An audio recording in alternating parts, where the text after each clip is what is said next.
All right, so skill 38 is just another collection of tips, but these specifically relate to questions and answers. So, for question and answer concepts. All right.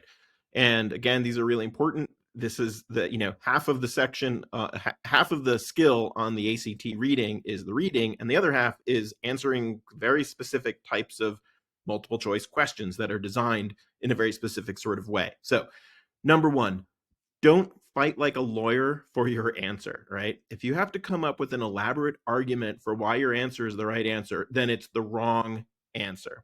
It should be obvious. It should be right because the passage says what the answer choice says in a fairly literal way, as we've discussed, just with different words. It's never about turning loops in your mind to arrive at the right answer. If you're turning loops, you have the wrong answer. Number two, this isn't a guessing game, right? You might have to guess on one or two questions if the vocabulary is just too much, but it's one or two. For almost all of the questions, you have the resources right there to figure out what the right answer is through careful reading of the text and finding the evidence. Don't guess. Eliminate questions one at a time until you have arrived at what must be the correct answer using all of the skills you've learned here. Number three, sometimes the right answer doesn't quite pop out at you, right? Most of the time it will actually, but sometimes it doesn't. The right answer might state what the passage is saying in words that are just different from what you were expecting. And if that happens, then what's going to happen is you're going to go through all of the answer choices and none of them will seem right. Okay.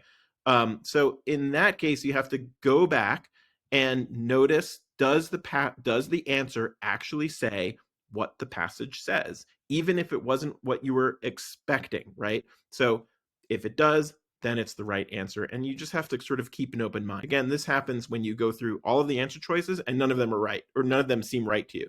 Then you have to go back and say, does this answer say what the passage says, and be open. And number four is probably the most important thing: find it in the passage. The ACT tends to be interested in details that you have to find in the passage. And then the answer is almost word for word, as we've discussed, what the passage said about that detail. For questions like that, don't rely on your memory. Go back to the passage. You're just going to be doing this over and over again. Go back to the passage, find it. Go back to the passage, find it. Find what they're asking about.